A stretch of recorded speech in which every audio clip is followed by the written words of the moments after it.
नमस्कार। मेरे हरियाणा के भाइयों बहनों, जैसा हम लगातार कोरोना महामारी से निपटने के लिए मिल रहे हैं और आपस में बातचीत कर रहे हैं, चर्चा कर रहे हैं, उसी प्रकार से आज की चर्चा सर्वप्रथम आज जैसा हमको मालूम है कि भगवान परशुराम जी की जयंती है। भगवान परशुराम जी के जयंती के अवसर पर मैं आप सबको बहुत बहुत बधाई और बहुत बहुत शुभकामना देना चाहता हूं। मित्रों, ऐसे संकट जब भी आते हैं, प्रशासन के तौर पर बहुत से ऐसे काम जो हम अपनी जिम्मेवारी समझते हैं वो सब करते हैं, और अभी भी लगातार मार्च और अप्रैल के महीने में जो सरकार की जिम्मेवारी है उस नाते से हम कर रहे हैं। हर विभाग जनता की सेवा के लिए लगा है और उसमें हम लोग अपने अपने विभाग के अनुसार जो जो चीजें करनी है वो सब कर रहे हैं। लगभग 12 से 15 विभाग ऐसे हैं जो अलग अलग सेवाओं में लगे हैं। सभी विभागों ने अपने अपने तौर पर अपने कार्यक्रम बनाए हैं, जनता तक पहुंचा रहे हैं। कई बार तो ऐसा लगता है कि सब विभागों की सब जानकारियां जनता को होती नहीं है, पूरा लाभ वो लोग उठा नहीं पाते हैं। कोरोना से पूर्व भी समाज की भलाई की कितनी ही स्कीमें कई डिपार्टमेंट हमारे चला रहे थे। उस समय हमने टेक्निकल सब विषयों को ध्यान में रखते हुए अपनी टेक्निक, आईटी इसको आगे बढ़ाते हुए सेवाएं ऑनलाइन की, ई दिशा केंद्र खोले, सरल केंद्र बनाए गए, अंत्योदय केंद्र के माध्यम से भी जनता को सेवाएं दी गई, गांव-गांव में कॉमन सर्विस सेंटर CSCs ये बनाए गए, बड़ी संख्या में लोगों को लाभ दिया गया। उसी अनुसार अभी कोरोना के समय में भी हर व्यक्ति की, जो भी कोई दुखी है, पीड़ित है, जिसको कोई कष्ट है, उनके लिए कई कार्यक्रम हमने चलाए। अलग अलग ऑनलाइन सिस्टम से, अलग अलग ऐप के माध्यम से ये सब चीजें आप तक पहुंचाई गई। लेकिन हमें ध्यान में आ रहा है कि बहुत लोगों को इन सब सुविधाओं का समय पर लाभ नहीं मिल पा रहा है। हमने हेल्पलाइन भी बनाई है। लगातार हर दिन हमारे पास 5000 से 8000 तक टेलीफोन कॉल्स आती हैं, और ये तो केवल कोरोना से संबंधित के में आती हैं।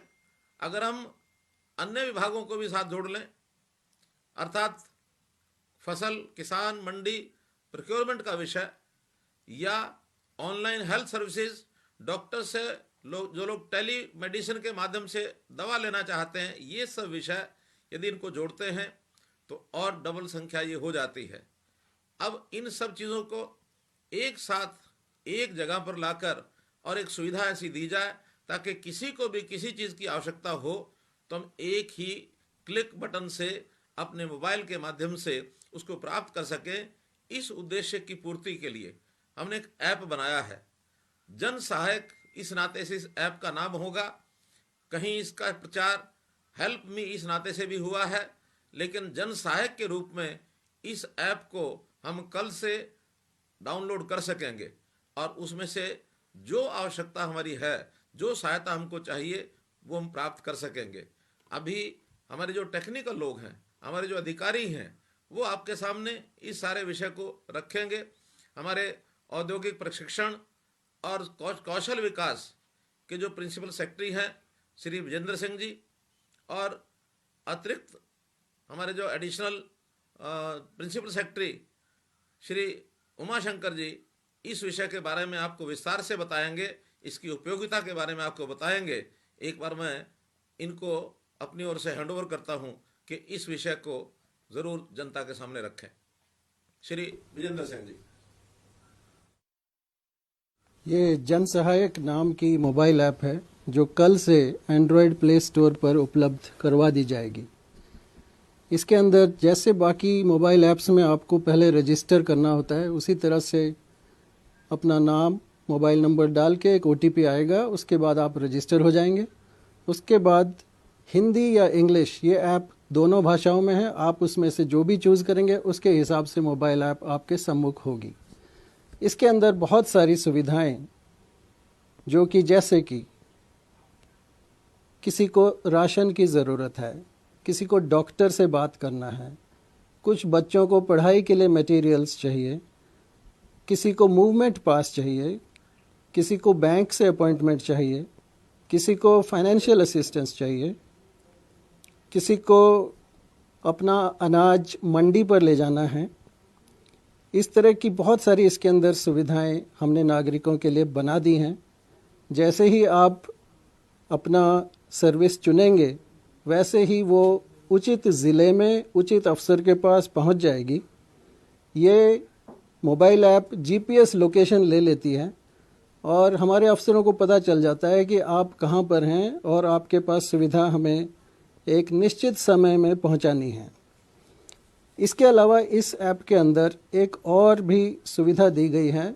कई बार ऐसा होता है कि नागरिक अपनी सेवा अपने दूसरे नागरिकों के लिए देना चाहते हैं। ऐसे केस में 3 तरह की सेवाएं कोई नागरिक अगर देना चाहे तो वो अपना ऑप्शन दे सकता है। एक तो वॉलंटियर, कि किसी भी तरह का वो वॉलंटियर काम करना चाहता हो स्टेट के लिए, वो यहाँ पर अपना ऑप्शन दे सकता है। दूसरा, अगर आपने किसी फैमिली के लिए राशन उपलब्ध करवाना है तो उसका भी इसके अंदर प्रावधान है। तीसरा, हरियाणा कोरोना फंड में अगर आपने डोनेशन देनी है तो उसका भी प्रावधान इसके अंदर किया गया है। जैसे ही आपकी रिक्वेस्ट उचित ज़िले में उचित अफसर के पास पहुंच जाएगी तो आपको मैसेज आ जाएगा कि आपकी रिक्वेस्ट दर्ज हो गई है और वो कंसर्न्ड ऑफिसर जो है कार्य पर लग जाएगा। थोड़ी देर में आपके पास ये सुविधा उपलब्ध करवा दी जाएगी।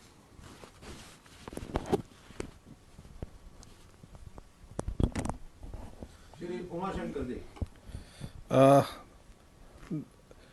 ये ऐप बनाने में एक सोच थी हमारे मुख्यमंत्री जी की और हरियाणा सरकार के तरफ से, जो इस कोरोना के समय में अलग अलग तरीके से सरकार आपके साथ, आपके तत्पर खड़ी है, उसको सब एक छत पे ले आए ताकि सारी सुविधा हम एक छत के माध्यम से आपको उपलब्ध कराएं।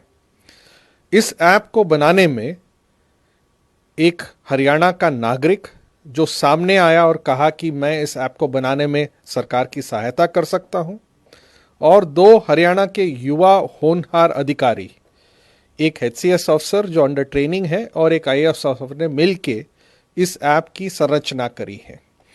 इस ऐप में अगर किसी को राशन की जरूरत है, कुक्ड फूड की जरूरत है, पका हुआ भोजन, वो अपनी चॉइस कर सकता है।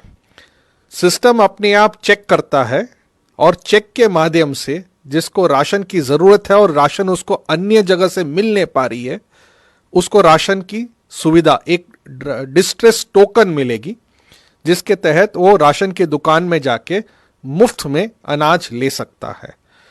इसी तरह अगर डॉक्टर की भी जरूरत है तो इस ऐप के माध्यम से टेलीमेडिसिन की सुविधा प्रयोग की जाती है। किसी को एम्बुलेंस या किसी अस्पताल में जाने की जरूरत है तो यह एम्बुलेंस की भी बुलाने की सुविधा इसी ऐप में प्रदान की गई है।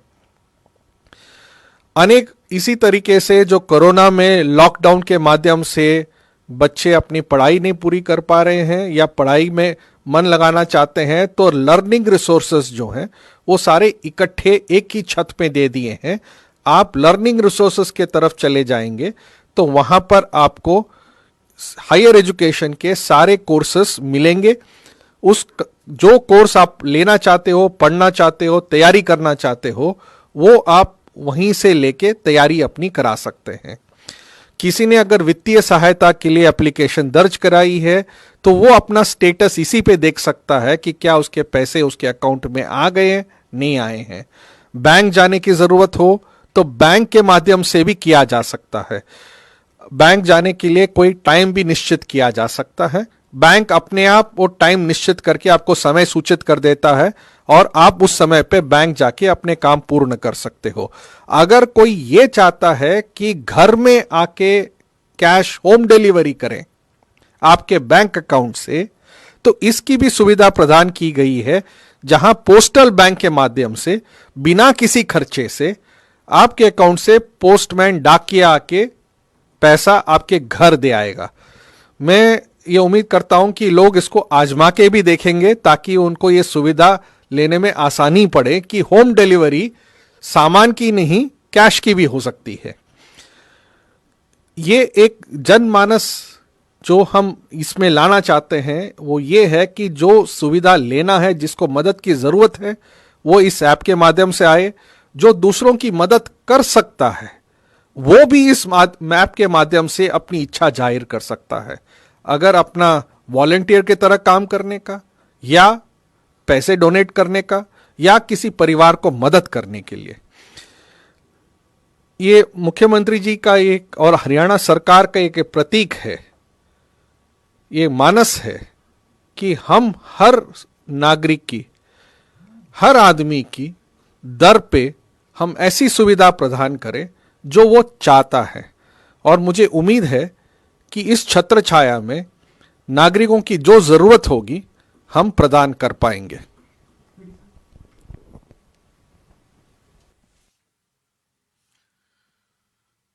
तो देखा आपने कि इस ऐप के माध्यम से हर प्रकार की सहायता के लिए एक प्लेटफॉर्म आपको दिया गया है। चाहे छात्र हो, शिक्षा संबंधी जानकारी चाहिए, चाहे कोई असहाय हो, गरीब हो, उसको राशन संबंधी कोई सहायता चाहिए, किसान हो, प्रोक्योरमेंट के नाते से उसको आवश्यकता है, कोई भी घरेलू आवश्यकता, बैंक की आवश्यकता, कितनी ही आवश्यकताएं एक ही ऐप के नीचे आपको मिल रही हैं। इसलिए आज इसका लॉन्च किया जा रहा है। कल प्रातःकाल से इस ऐप का हम लोग उपयोग कर सकेंगे। अब मैं कुछ जानकारियां आपको और इस संदर्भ में इस समय की देना चाहता हूं।